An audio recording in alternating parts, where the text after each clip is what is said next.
A artilharia do silêncio. Diga sempre menos do que o necessário. Tarde abafada de sol estalando no pátio de cimento queimado do batalhão. O calor do asfalto sobe em ondas invisíveis, distorcendo a paisagem. Sala de reunião do centro de comando e controle. Ar-condicionado trincando de frio, luzes brancas de LED refletidas na mesa oval de jacarandá. Em cima da mesa, os mapas operacionais e os monitores exibem as imagens de satélite de um complexo industrial abandonado na zona portuária. A missão é de altíssima sensibilidade institucional. Cumprir 10 mandados de busca e apreensão simultâneos contra uma célula de contrabando de armas pesadas, em um galpão repleto de produtos químicos inflamáveis. Qualquer fagulha, qualquer erro de cálculo no terreno ou na imprensa, destrói a operação e arrasta a cúpula do batalhão para um escândalo nacional. O comandante da operação, um major experiente, mas pressionado pela presença do secretário de segurança na sala, abre a coletiva de alinhamento com os chefes de equipe. É nesse momento de alta voltagem política que a natureza do homem fraco se revela, o desejo incontrolável de falar para tentar parecer importante. O tenente, recém-promovido e sedento para provar ao secretário que é o homem mais inteligente da sala, toma a palavra sem ser solicitado. Ele descarrega uma verborragia incessante. Quer dar aula de tática, cita doutrinas estrangeiras descontextualizadas, atropela a fala do major e preenche o recinto com um falatório vaidoso e desnecessário. Comandante, se o senhor me permite a observação técnica, essa abordagem clássica que o senhor desenhou está defasada. Na minha visão, baseado no último simpósio de forças especiais que participei, a gente deveria invadir usando arrombamento explosivo no portão norte. Eu conheço a teoria dessa doutrina de ponta a ponta e posso garantir para o secretário aqui presente que o excesso de cautela do batalhão vai nos fazer parecer lentos. O silêncio na sala de reuniões é devastador. O tenente falou sem parar para impressionar a cúpula. O resultado revelou que não leu o laudo do galpão, onde o uso de explosivos detonaria tanques de gás inflamável, causando uma tragédia monumental. Diante do secretário, ele expôs o comando, passou a imagem de um oficial precipitado, verborágico e perigoso, e selou a sua própria ruína antes mesmo de vestir o colete. Seja muito bem-vindo ao teatro de operações. Eu sou o Sargento Alex. Guarde isto como mandamento de sobrevivência. No terreno, na gestão e no topo da pirâmide, quem fala demais entrega a própria fraqueza e perde o controle da situação. Quando você tenta impressionar as pessoas com excesso de palavras, quanto mais você fala, mais comum, banal e vulgar você aparenta ser. As mentes poderosas impressionam e intimidam justamente porque dominam a arte de falar pouco, tornando suas opiniões vagas, precisas e enigmáticas. Quanto mais você abre a boca sem necessidade, maior é a certeza de que vai dizer uma besteira fatal. Hoje, nós vamos desarmar a armadilha do ego falante e aprender a dominar o seu terreno através do silêncio tático. O diagnóstico psicológico do comando. Mergulhe na arquitetura mental de quem segura as rédeas do poder. Um líder de verdade, seja o comandante do batalhão, o diretor de operações de uma multinacional ou o chefe de uma equipe de elite, vive sob o cerco contínuo do risco. Ele é avaliado pelos resultados, cobrado pelos erros e vigiado por subordinados ambiciosos. Por causa dessa pressão constante, a mente do comando funciona como um radar de ameaças. Quando o liderado se aproxima metralhando justificativas, dando palpites não solicitados ou querendo palestrar em reuniões para demonstrar erudição, o cérebro do líder não interpreta aquilo como alta capacidade. O chefe lê o excesso de palavras como falta de autocontrole, necessidade de afirmação e risco de insubordinação. O tagarela é previsível. Ele entrega o que pensa, escancara suas carências emocionais, revela o limite do seu conhecimento e mostra exatamente qual botão apertar para desestabilizá-lo. O falastrão se ilude achando que o som da sua própria voz transmite autoridade, quando na verdade está apenas dando munição ao oponente para ser enquadrado e descartado. Analise a distância entre dois perfis no dia a dia da instituição. O homem fraco tem pavor visceral do silêncio. Se a sala fica em silêncio, ele sente necessidade compulsiva de emitir uma opinião. Se comete uma falha, constrói um monólogo exaustivo de desculpas para tentar se salvar. Se descobre uma informação nova, precisa contar para todo mundo no alojamento para ganhar aplausos baratos.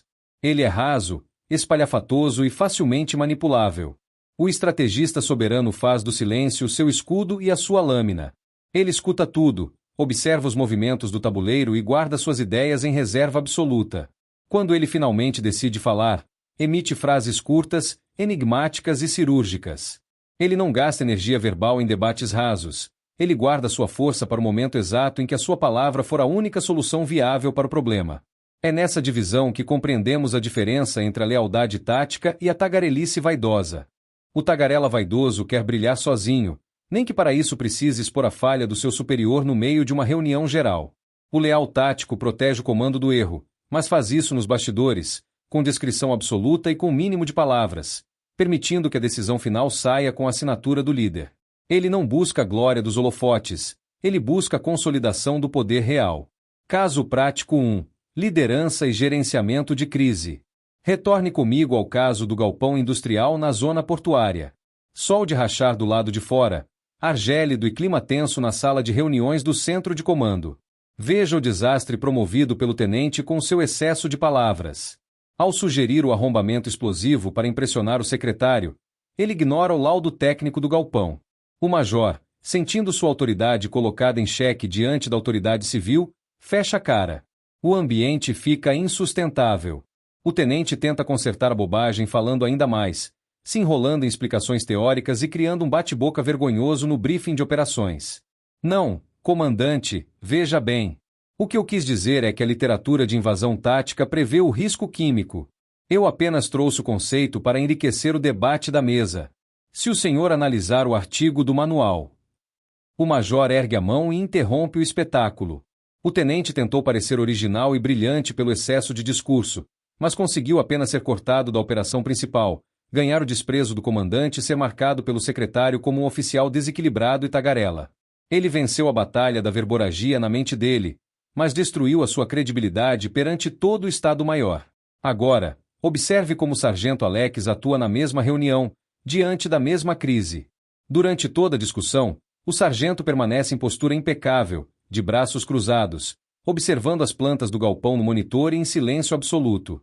Ele não solta palpites, não gesticula e não tenta disputar atenção com ninguém. Quando o bate-boca do tenente cessa, e o major pede uma alternativa viável para a entrada sem faísca, o sargento Alex aguarda 3 segundos de silêncio na sala. Sem alterar o tom de voz, ele se aproxima do mapa, aponta um único ponto no monitor e fala de forma serena, enigmática e cirúrgica. Comandante, a tubulação de ventilação desativada na lateral oeste. Acesso mecânico silencioso, sem atrito, sem risco inflamável. Minha equipe faz o corte hidráulico em 4 minutos e entrega o interior limpo para sua entrada. Dissecação fria dessa atitude. O sargento Alex usou 24 palavras. Ele não citou autores. Não deu aulas de doutrina. Não ironizou a burrice do tenente. Ele entregou a solução exata para a dor do comandante, preservou a autoridade da mesa, evitou uma tragédia com produtos químicos e demonstrou um domínio absoluto do terreno através de uma fala curta, limpa e inquestionável. O major respira fundo, acena positivamente com a cabeça e chancela o plano na hora. Na execução do mandado, a equipe entra pela tubulação oeste em silêncio absoluto, neutraliza a célula de contrabando e apreende o armamento sem disparar um tiro.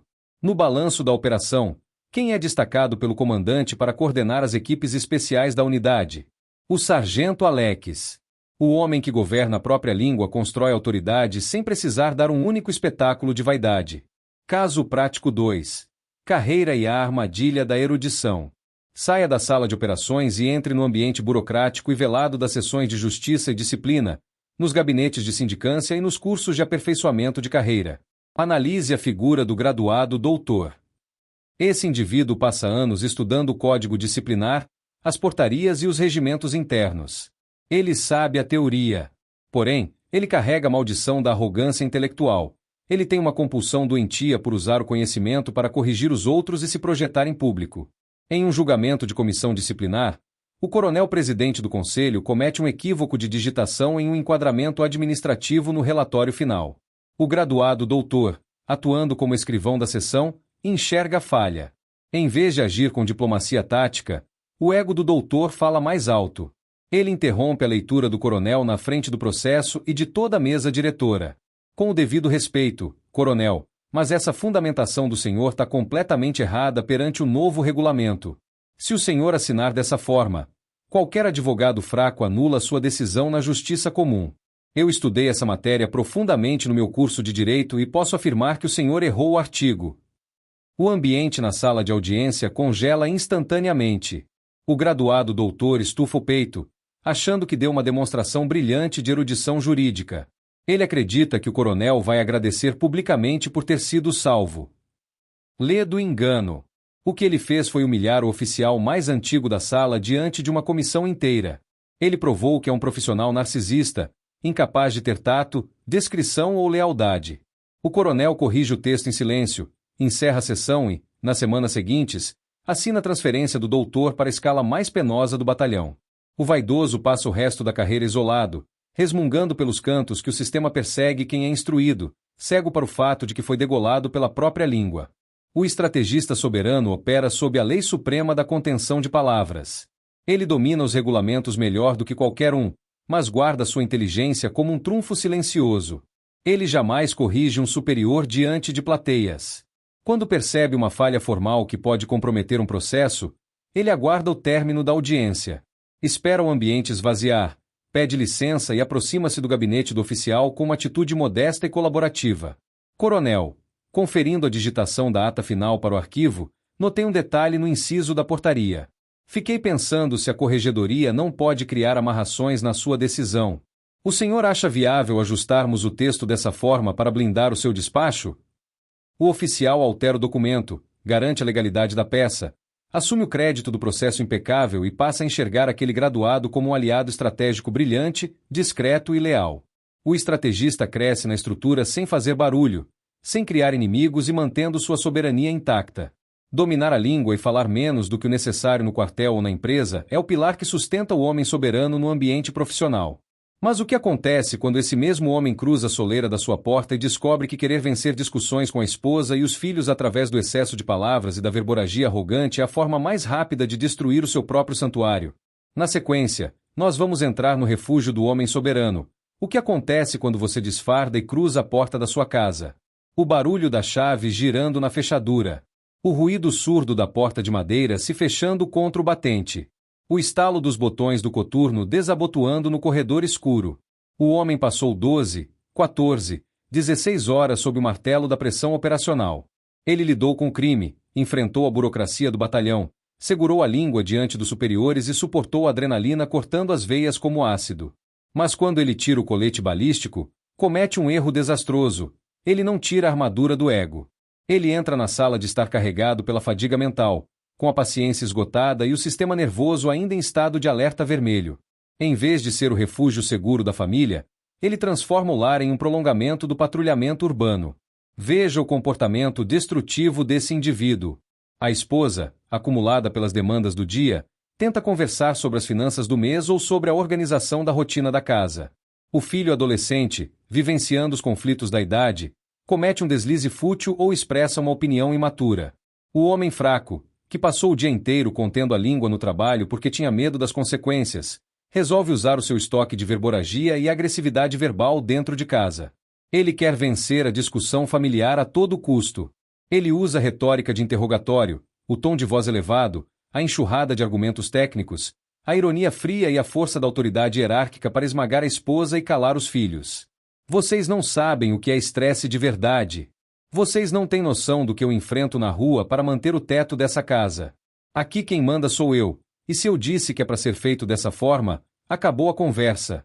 Ninguém aqui tem direito de questionar minha lógica ou a minha autoridade. Ele venceu o argumento técnico? Venceu. Mas perdeu o respeito do seu santuário. Entenda o impacto invisível dessa verborragia arrogante no casamento e na criação dos filhos. A esposa não passa a respeitá-lo porque ele deu um show de argumentos. Ela simplesmente se fecha em um silêncio defensivo. Ela para de compartilhar seus medos, seus planos e seus sentimentos, porque aprendeu que qualquer diálogo vira um tribunal onde ela é a ré. O casamento deixa de ser uma parceria estratégica e vira uma convivência burocrática, gelada e solitária. E os filhos? Os filhos não enxergam ali um pai soberano ou uma referência de proteção. Enxergam um tirano falastrão e imprevisível. Eles aprendem a mentir, a esconder seus problemas e a se afastar da presença do pai. Tratam a casa não como um refúgio, mas como um quartel hostil onde a regra é passar despercebido para não ser alvo de sermões exaustivos. O homem que falava demais para impor autoridade no lar acorda anos depois cercado por pessoas que moram sob o mesmo teto, mas que se tornaram completos estranhos. Agora, Observe a postura do homem soberano no lar. Quando ele cruza a soleira da porta, ele desativa o modo de combate e ativa a contenção estratégica. Ele entende que a sua família não é uma tropa de recrutas e nem o seu lar é um interrogatório. Ele domina a arte da escuta ativa e da autoridade moral silenciosa. Se a esposa traz um problema no fim do dia, ele não a interrompe para dar soluções precipitadas ou discursos de superioridade. Ele senta, mantém o contato visual, escuta em silêncio absoluto até o fim, absorve a tensão do ambiente e fala apenas o necessário. Compreendo a sua sobrecarga. Você tem toda a razão nesse ponto. Pode deixar que eu assumo essa responsabilidade a partir de agora e resolvo em silêncio. Ele não precisou levantar o tom de voz. Não precisou citar a sua fadiga do serviço. Ele não brigou para ter a última palavra. Ele usou a escuta, a calma e a ação prática. Essa postura de rocha inabalável gera na esposa um sentimento de segurança profunda e nos filhos uma admiração silenciosa. A verdadeira autoridade no lar não é conquistada no grito ou pelo excesso de regras ditadas na mesa de jantar. Ela é edificada pelo exemplo, pela presença serena e pela capacidade de ser o filtro calmo no meio da tempestade. Protocolo tático de execução em 5 passos. A teoria sem execução é fumaça no teatro de operações. A partir do seu próximo turno de serviço, da sua próxima reunião ou do seu próximo passo dentro de casa, você vai implementar este protocolo tático de execução em 5 passos para o domínio absoluto da língua e contenção da vaidade. Passo 1. O espelho de autoridade. Atribuição de mérito. Sempre que uma operação, projeto ou missão sob seu comando for um sucesso absoluto, nunca use o pronome para buscar aplausos públicos.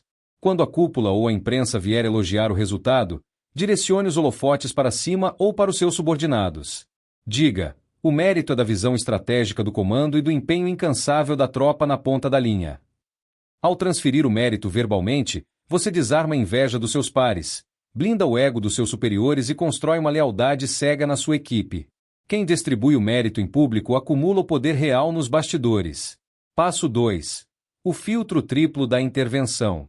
Antes de abrir a boca em qualquer reunião, patrulha ou discussão familiar, passe a sua intenção por 3 filtros de contenção tática.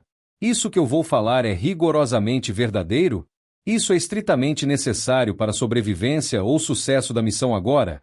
Isso vai edificar a minha autoridade ou é apenas o meu ego querendo se mostrar inteligente? Se a resposta para qualquer um dos 3 filtros for não, feche a boca imediatamente. Repense. Se você não tem nada a acrescentar que seja superior ao silêncio, permaneça calado. Passo 3.